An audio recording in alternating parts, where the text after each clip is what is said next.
Good evening and welcome. Tonight we will be going over the history and geography of Balqa. Wow, my voice went out. Balqa in Jordan. Balqa. It's this little piece of Jordan here you can see. This map's kind of zoomed in to show the whole Levant. It's a lot of Jordan's cut off on this map. But that's good because this isn't a very large governorate. It's pretty much just this chunk right here. Going just around the suburbs of Amman, the capital city. And then going toward the border here with the West Bank, right about where my book crease is. It's about like right there. I couldn't draw it in. It does border, of course, the River Jordan, you can see here, where the country gets its name, and has a little piece of the coast of the Dead Sea right there. Otherwise, the rest of the governorate, except along the river valley here, is very hilly. This area of Jordan, very famously Amman and the capital of Balqa Governorate, are very hilly cities. It reminds me of being back home in San Francisco. Except they don't have trolleys and things to help you around. You gotta climb upstairs to get around the hills of the city. Now, the capital of this governorate, you can see here, is in English called Salt, or the city of Salt. In Arabic, it's pronounced, I'm gonna say it once, and you're gonna figure out why once I say it, it is As-Salt. And I feel like if I say that name too many times, YouTube's gonna demonetize my video. So I'm just gonna call it Salt for the rest of the video. I hope you understand. I would call it by its actual name if it didn't sound like a not very good word in English, right? Not very YouTube friendly word in English. Even though this governorate is very tiny, it has 2 UNESCO sites, and one of them is Salt, the city of Salt. Let me slide my tablet over and try to fit it in frame. It's very awkwardly placed here. As you can see, there's the crease in the book. To figure out how to do this. There we go. That was perfect. Salt, not saying the full name suddenly, the place of tolerance and urban hospitality. It's a long description here, but that's okay. Built on 3 closely spaced hills in the Balqa highland of west central Jordan, the city of Salt was an important trading link between the eastern desert and the west. During the last 60 years of the Ottoman period, the region prospered from the arrival and settlement of merchants from Nablus, Syria, and Lebanon, who made their fortunes in trade, banking, and farming.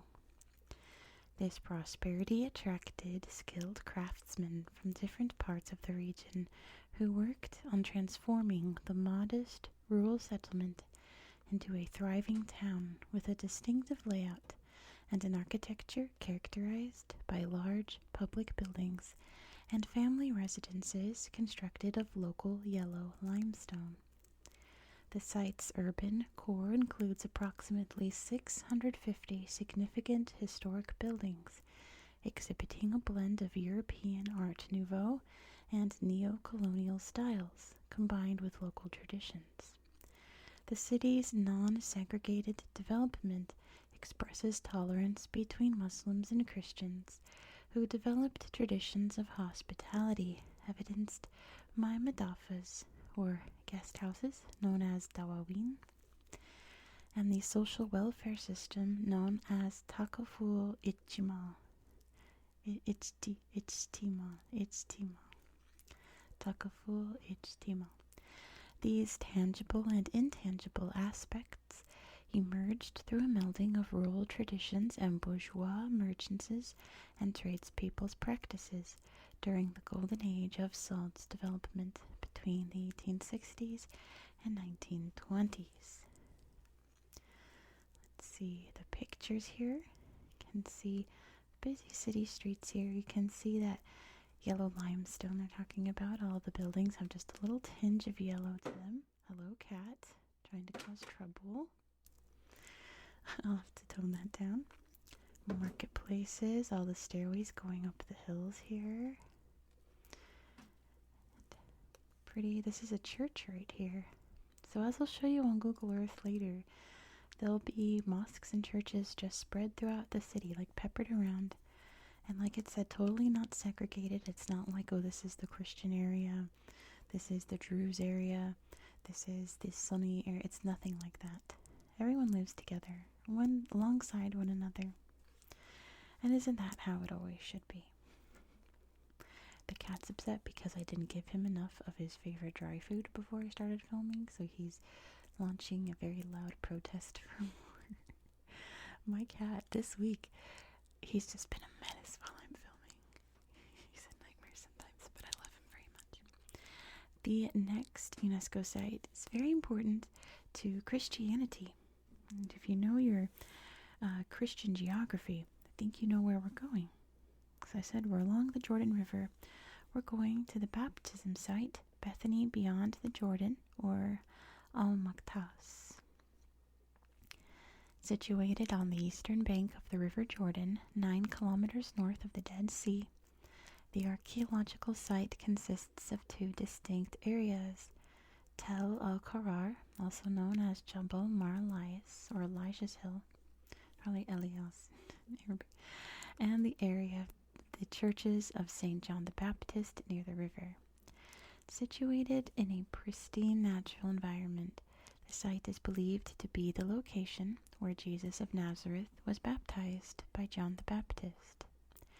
It features Roman and Byzantine remains, including churches and chapels, a monastery, caves that have been used by hermits, and pools in which baptisms were celebrated, testifying to the religious character of the place.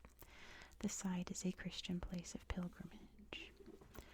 And thank you for knocking things over, Cat. I always imagined, like, this baptism was in the River Jordan. Like, you can see the river here. Hello, Cat. He's coming to see too. He's such a menace. But it wasn't actually in the river, I suppose. It was, hold on, I can't see. There's a cat here knocking around the camera. Thank you, cat. Goodbye. It was in this, here, it's over here. This little pool of water here. So, not what I envisioned, but not like terrible. Like you can see it here too. There's a bunch of steps leading to the water and little viewing areas set up all around it so people can gather and see. It's just a lot smaller than I imagined. I imagined it would be in the river, like the rushing water and all that. Oh, it's still neat. It's just way, way smaller than I expected. But those are the 2 UNESCO sites here in Balqa. So, let's get into its history. Even though this area is very old, in terms of the story of humanity, right? The city of Salt wasn't actually founded until Alexander the Great came through. Which it's also strange how Alexander's come up. Like, this is the 3rd time this week we've mentioned Alexander. Some of his Macedonian soldiers founded the city of Salt, which comes, oh, I forgot, I didn't write it down. It comes from the Latin word for, oh, I forgot. Darn, I forgot. I'll try to throw it in here if I remember. It has nothing to do with salt, like table salt or Dead Sea salt or anything. Do you think it would? Because the Dead Sea's right here. If you don't know, the Dead Sea is one of the saltiest bodies of water in the world. So salty that you can't sink into it, you float. But, yeah, nothing to do with actual salt. It's always been a little thriving trading center here in would normally be a very deserted, dry area. Not so much over here because the Jordan is right there, but most of the country of now Jordan is barren desert. So it's a nice trading area before you reached the Levant here and all of the important cities and trading areas across Lebanon, Israel, Palestine, and I guess like the Sinai and this section of Jordan here. Sadly, the city was destroyed in 1260 by the Mongols, but it was rebuilt later by Mamluk Sultan. And you'd think that, oh, that architecture's still around today. Sadly, it was also sacked in the 1830s by the Egyptians. How did that happen? Well, technically, like I said, it was built by the Mamluks. The Mamluks would eventually morph into the Ottoman Empire, right? The Seljuks and all of that. So the Ottoman Empire technically controlled the area. Technically, on paper, this was part of the Ottoman Empire, but they held barely any influence here because the town was very small and out in this kind of open area with nothing really around it. Amman wasn't really a thing at this point. It was during Roman times. Actually, I've already done a video on Amman. If you know, you know the history of Amman. So it wasn't really maintained, and there were many different Bedouin tribes in the area, ruling over in their own way. And the city paid tribute to the Bedouins to keep conflict out of their town. So when the Ottomans were really starting to ramp things up in the 1800s in terms of consolidating their power, they'd gotten over their phase of trying to expand further into Europe, kind of, not as much as they had been before. Things were kind of starting to slow down for the Ottomans in the 1800s. They were starting to lose territory, so they started to crack down a little harder on their other territories, and people didn't like that. The Bedouins definitely didn't like that. And there were some uprisings in the area. So in the 1830s, the Egyptian army came to put a stop to that, and they sacked the city. But it was rebuilt, obviously, because it's still around today. Jordan's history is very closely intertwined, as many Arab countries are, with World War I. Many countries in this area would not exist if not for the outcome of World War I. Toward the end of it, in March 1918, the city was, I guess, invaded, liberated, taken over by the British. And to the victor go the spoils. The Allies got to divvy up what they had won in the war. So this area became a British mandate. And it was Britain that decided, oh, this area is going to be rolled over by king. They chose the family of the Hashemites to be the rulers of what was then called Transjordan, which they're still in power today. It was called Transjordan because the West Bank was part of this territory. So here's the Jordan, and Transjordan means along the Jordan. So both sides were along the Jordan. So King Abdullah the first, right? Yeah, Abdullah the First was the first king of Jordan, and everything was set up for the capital to be here at Salt, since it was at that time probably the most important city politically. But he decided, actually, we're going to move it to this tiny town over here called Amman and build up that city and make it the capital. So Salt would have been the capital, and I think was the capital of Transjordan for a hot minute before the king moved it to Amman. Now, of course, this area's history is very closely intertwined with the various conflicts coming from Israel. And before you get all heated in the comments, typing angry things, it's not what this video is going to be about. This is factual. There's no opinions here, even though people say I put too many political opinions in my videos. This is totally factual right here. So, relax. It's ASMR. Calm down. It's okay. Shh. Don't worry. We're gonna get through this history together, okay? The West Bank was taken over by Israel, and during their time, they I guess annexed, you would say, the West Bank along with other places like the Golan Heights and Sinai, the West Bank. Obviously, Jordan wasn't happy about that. And, still aren't happy about it, to be honest. But what I'm getting at is that the border here did see quite a bit of conflict with Israel. There was actually a battle here where the Israelis attacked a town called Karima in 1968, and it saw some conflict not long after that during the Six-Day War. But I'm pretty sure nothing's been happening on this border here, militarily at least. I'll show you some of the outcome of that conflict on Google Earth. And essentially that's where we are today. It's a beautiful little area. Like it said, Salt is,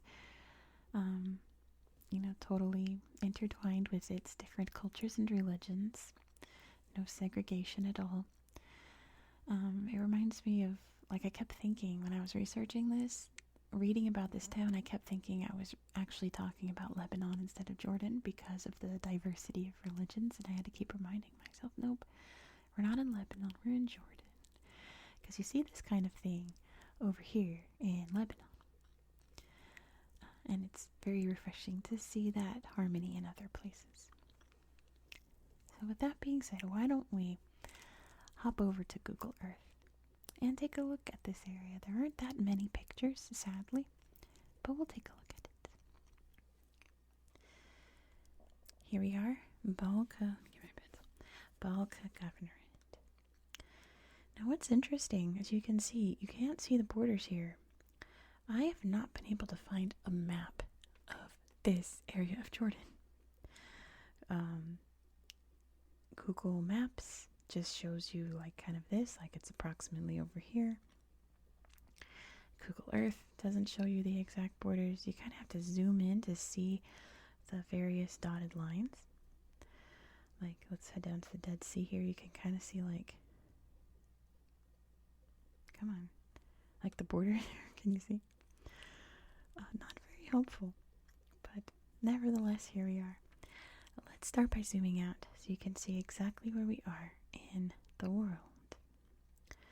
So we are in this area that in English is called the Levant, which is essentially this entire coastline of the Mediterranean that has been incredibly important to the history of humanity in terms of religion, in terms of city development. It's where the Phoenicians are from.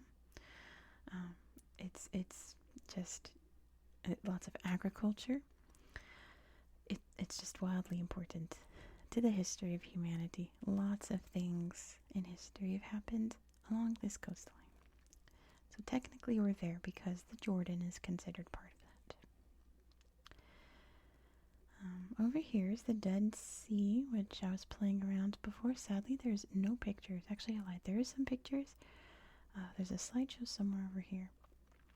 But most of the pictures are of a dead bird that has decayed all weird because of it's this slideshow over here. It's decayed weird because of the high salts content in the air, the nearby water. So we're not going to take a look at that. No, thank you. You can see the water flowing this way. Whoops. What? Stop. Knock it off. Please. Thank you. Check out the river here. And here we can see, I think this is it. Yeah, this is it. I zoomed in right on it. Look at me. I never do that. This is the baptism site. You can see this huge monastery here with these gorgeous gardens and orchards for John the Baptist. There's all kinds of important churches and pilgrimage sites in the area for many different branches of Christianity. And then right here that's where the pond is. It's a better picture on this slideshow here. I think that's the entrance you walk through to get to it. And here it is. It's so underwhelming. But I think it kind of sums up like when you actually go to see places of historical importance and you're kind of like, oh, that's it. Like it's very rarely like, wow. I think that's kind of a good summary of that feeling of being like, oh, that's cool, I guess. It's really small. And there's look at that view though, isn't that beautiful? That's like the typical landscape of the rest of Balqa. Look at this is the place where Jesus was baptized. Baptismsite.com. You can visit that website. I guess I didn't. To learn more about it, I suppose. How you can, I guess, reserve. Maybe they have tickets. Maybe it's free. Surely it's free. Surely they wouldn't charge for that. I actually don't know. I didn't look it up. But we're just going to check out salt over here. Usually I look for Amman, and then I find salt right there. It's not terribly far away from Amman.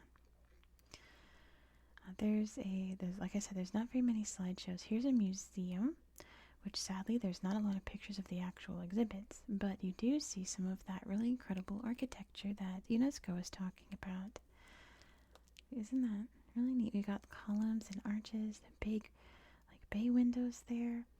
Very European, but in that beautiful yellow sandstone they mentioned. Little balconies there. The checkerboard tile floors. Makes me feel like I'm in Indiana Jones. I guess that was the first movie. He was in Morocco. It reminds me of that. And it's like, wait. The beautiful stained glass there in the windows. Isn't that neat? It's really beautiful buildings. See some of the furniture there. And yeah, that yellow sandstone. It's like I wouldn't really call it, I wouldn't, if you asked me what color that was, I wouldn't say yellow. But then like what other color would it be? This is one of the exhibits here. It's a map of the different trade routes that would pass through salt here, and can't really see, but around it they have boxes of all the different spices that traveled through the city. Isn't that neat? Nearby this museum, let's see if it'll pop up. Well, you can see how hilly it is, right? Check it out. Boom. Very, very hilly. You better bring your walking shoes and make sure you work out a bit first before visiting Amman and Salt, because you're going to be going up a lot of stairs. You need to make sure your calves are ready for that. Let's see, I thought it was over here. That's the museum. Now I'm not going to be able to find the places I wanted to show you. That's unfortunate. Oh, what's this? This didn't pop up when I was researching. Look at this, the Archaeological Museum. Well, let's explore this slideshow together. Hopefully it shows you some actual exhibits. And hopefully not any mummies or snakes and spiders and things that people hate to see. Because I don't know. Looks like an old, maybe Greek, maybe Roman alphabet. This was under the jurisdiction of the Byzantines for a while. I should have said that. Some artifacts there. And mostly architecture. Gonna need one of my viewers, if you're in Jordan or are visiting Jordan, to head over to Salt and take some better pictures and upload them to Google. So that we can explore the city more, because it definitely deserves it. It's so beautiful. Oh, now that's lovely. This looks Greek also, doesn't it? Maybe it's from the early Macedonian times. Beautiful Greek bowl there. Oh, I wish I could zoom in and read the little plaque, but you can't zoom in on Google Earth anymore. Looks like maybe goats, maybe dragons, I'm not sure. Neat. Archaeological Museum. Well, look at that happy accident we had. I'm trying to find this other place, and we found that one instead. Maybe I just had to type it in. Let's see. Because I want to show you this little tiny church. St. George and Salt. It's really neat. Oh, it was over here. It was on this hill. That's why I couldn't find it. Silly me. But it's really pretty. It kind of feels like it's in a cave, but it's in this building in the middle of the city. Look at it. It feels very enclosed. And it has some really beautiful artwork in it. Let's see. We gotta see some dragons, right? Here we go. Slaying the dragon there. But yeah, see, like right in this neighborhood is a church. You don't expect to see even things like that in like Western cities. Just have a church right here in the neighborhood. Usually it's a little separate, like a business. But here there's houses right here alongside. Everything's very squished together in cities like this. It makes it fun, I think. It's one of those where there's restaurants on the rooftops and little secret, I guess, parks, green spaces hidden around the homes. Really neat, I think. Unfortunately, that's all I have for you tonight. All these other towns and things around have slideshows, but they're mostly just like wide shots of the horizon and stuff, the cityscape. And that gets kind of boring after a while. But that is all that I have for you tonight. So thank you so much for watching. If you enjoyed this style of content, please consider subscribing. And how about this? If you learned something today, if you learned a cool fact, actually I didn't show you. I promised I'd show you. If you learned a cool fact today, give this video a thumbs up. My big old thumb. Give it a thumbs up. I promised I would. Well, I didn't. Did I promise you I'd show you this? I'm going to show it to you anyway. This bridge here. So this road once connected Amman to Jerusalem. Oh, I did promise. I said I'd show you some signs of the conflict. So you can see this bridge is no more. You cannot cross here. And of course this bridge was built when this area belonged to Jordan. Now it is part of the West Bank in Palestine. You can see. Yep, you cannot drive across that. You would have bad time, especially right here, where there's a huge hole in the ground. I did promise I'd show you that. So anyway, yes, if you enjoy this style of content, please consider subscribing. If you learned a cool fact tonight, give this video a thumbs up. And I hope... I just forgot what I was going to say. How did I forget my outro? And I hope that you stay with me